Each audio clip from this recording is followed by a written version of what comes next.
Welcome back to The Explainer, guys. Today we're talking about your financial future, but honestly, more importantly, we're talking about how to aggressively protect it.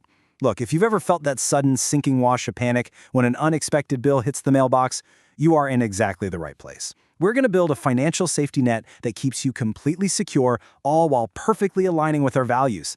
Let's get right into it. $500. Crazy statistic for you. Recent data shows that if a surprise $500 expense hit today, like, I don't know, a busted alternator, an urgent medical bill, or a last-minute flight, most people simply don't have the cash. Literally, their only move, swiping a credit card or begging for a loan. So I gotta ask you, could you cover it without credit? Be honest with yourself. If your answer is no, pay really close attention here. Relying on credit cards for those inevitable bumps in the road, it isn't just taking on debt. For us as Muslims, it leads straight into the serious issue of riba. You're paying a premium for money you never even wanted to borrow in the first place, completely damaging your financial health and compromising your spiritual principles. The $500 surprise. Your financial airbag. Look, life just doesn't send you a warning text before things go sideways, right? A broken laptop you need for work, a medical emergency. These things happen to literally everyone, and they always cost money. That is exactly why you need an emergency fund. It's cash set aside specifically for unexpected, absolute essentials.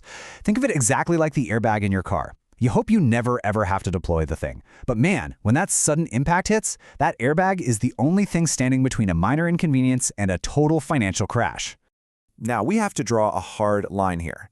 Your emergency fund? It is not your vacation fund. It's not for a new phone, and it's sure as heck not a down payment. Those are planned expenses. You can see those coming miles away. Your emergency fund exists strictly for unplanned crises. If you start blurring the lines, the cash simply won't be there when disaster actually strikes. Which brings us to a golden rule here. Protection, not growth.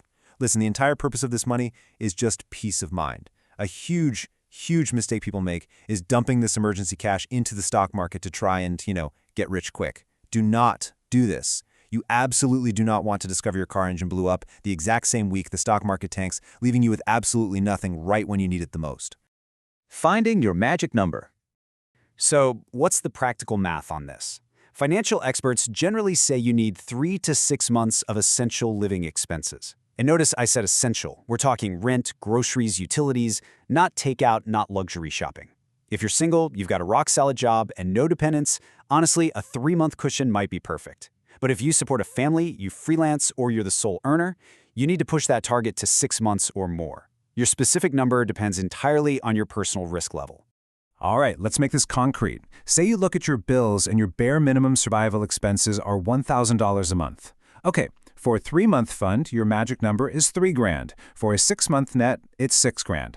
Now, I know seeing a target of $6,000 might feel like a massive mountain to climb right now. That is completely normal. You don't need to fund it all at once. It's just a target to build toward over time. Keeping it halal.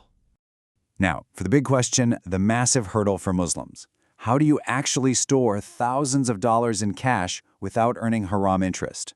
Well, the source material highlights 2 highly effective paths here. First, a lot of Islamic banks offer profit and loss sharing accounts. So instead of fixed interest, which is riba, the bank invests your money in Sharia-compliant activities, and you simply share the profits. Amazing. But what if Islamic banking just isn't available where you live? Scholars recommend a second path. Just use a standard, low-risk conventional account purely for the safety aspect. But here is the catch, and it's a big one. You must intentionally not benefit from it. Any interest that accumulates must be immediately donated to charity. You do not keep it, period. Whichever halal method you choose, accessibility is absolutely everything. You must be able to get this cash in your hands within 1 to 2 days maximum. No penalties, no annoying paperwork. This fund is literally useless if it's locked up in real estate or complex investments when a medical emergency strikes on a Sunday night. Hamza's real-world crisis. To really hammer this home, let's look at Hamza. He's a software dev in the US supporting his parents back in Pakistan. Boom, day 1, his father suddenly needs an unexpected medical procedure costing $2,000.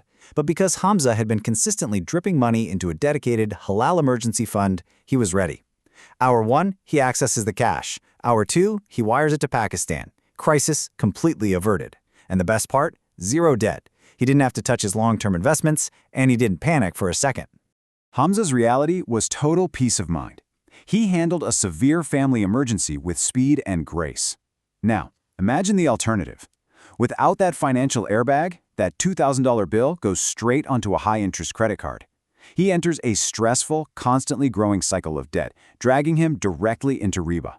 This fund isn't a luxury, guys. It is vital financial and spiritual armor. Your game plan. All right, it's time for some immediate action. Step 1, calculate your bare necessity monthly expenses. Step 2, set that 3 to 6 month target based on your lifestyle. Step 3, open a completely separate halal account so you are never ever tempted to spend it. And step 4, start small. You don't need thousands today. Setting aside just $25 or $50 a month builds incredible momentum. Consistency beats waiting for a massive lump sum every single time. And look, once this safety net is locked in, you are finally ready to play offense. In our upcoming explainer, we're breaking down stocks versus real estate versus gold. We'll show you exactly where your wealth can grow fastest once your foundation is totally solid. You absolutely will not want to miss it. But for now, I want to leave you with this. Do you currently have an emergency fund, or are you committing to starting one today? Taking control of your protection is the absolute most empowering financial move you can make. Set your target and build your airbag. Thanks for joining me for this explainer, and I'll see you in the next one.